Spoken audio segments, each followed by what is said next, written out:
And I love Terry Gilliam movies. And Tideland is a strange movie. Some of it made me quite uncomfortable. It is controversial because there's a very young girl, her relationship with her junkie dad, and then the brain-addled, crazy retard guy who has the mind of a child, and yet he's not a child. I mean, physically he's not a child, and they're doing like this little kissy thing. You know, you kind of go, oh, I bet some like right-wingers are like, oh God, no, that's just horrible. But what Terry Gilliam, when he introduces the film, is he says, remember, think about what it was like when you were a child and that sort of level of innocence. And so if you don't color it with your own, bias, actually I could see it happening very innocently and very without any problems. But what a strange movie about death and fantasy and taxidermy. Oh my. This other movie deserves me making a separate video dedicated to that. And we'll see if I get around to doing it. I hope I do. But it's a documentary called The Corporation. And if there's, Misanthropic 66 recommended it to me, kept bugging me. Have you watched it yet? Have you watched it? So I finally watched it. The thing that got to her the most was she called the pus milk. Okay, there's a growth hormone that they put in American dairy cows that California, I don't think approves of it because a lot of California product says it's RSHBH or something like that, no growth hormone in the milk.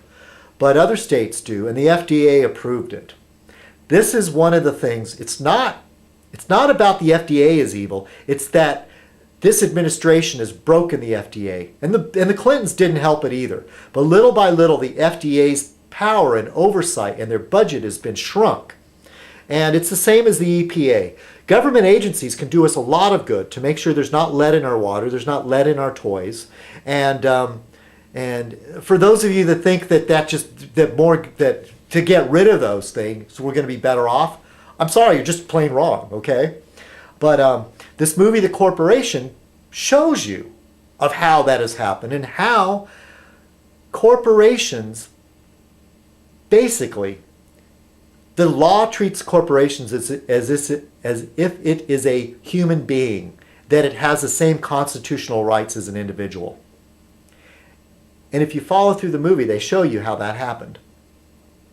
But the difference is that a corporation behaves like a psychopath, and they go down the criteria of what, if this human being, according to the criteria, for the way corporations behave, if a human being behaved the same way, they'd be locked up. Anyway, and the one thing, for me, I didn't like the misanthropics, the pus milk, because the human growth hormone makes the cows sick, and in many cases, there's pus from their udders mixing in with your milk. Puts me off on milk big time, unless I could see no growth hormone, okay? But it's important that we keep tabs on corporations and that there's government oversight. If you don't get it, I don't know if you don't understand that, I don't know what to say to you. I really don't. Maybe I'll say to you, watch the movie called The Corporation.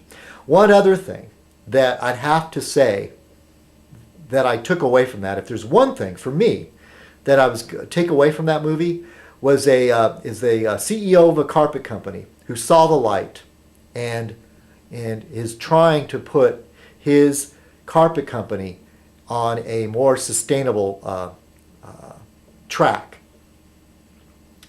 But what he said is that he said since the Industrial Revolution, the model of business that we have today is unsustainable. That if we keep on the track that we're going, we're going to run out of track. He used a different analogy. But that's what I took away from it, is that these models of free enterprise and capitalism run amok. There's only so many resources, and there's only so much clean air, and there's only so much room to grow. And we're reaching the end of the line. We really are. And you can see it happening around the world. And so on that cheerful note, I want to wish you all a really, really good week, okay? In your own little worlds, in your cloistered, little closed bubbles, be happy. Try not to worry. This is like, oh yeah, like me. Where do I get off telling people not to worry? You know, I used to say, like, if I were going to get a tattoo, if I were going to get a tattoo on this, look at that. If I were going to get a tattoo on this arm, it would say, born to worry. All right, this is Citizen Kong. Have a great week. All right, cheers.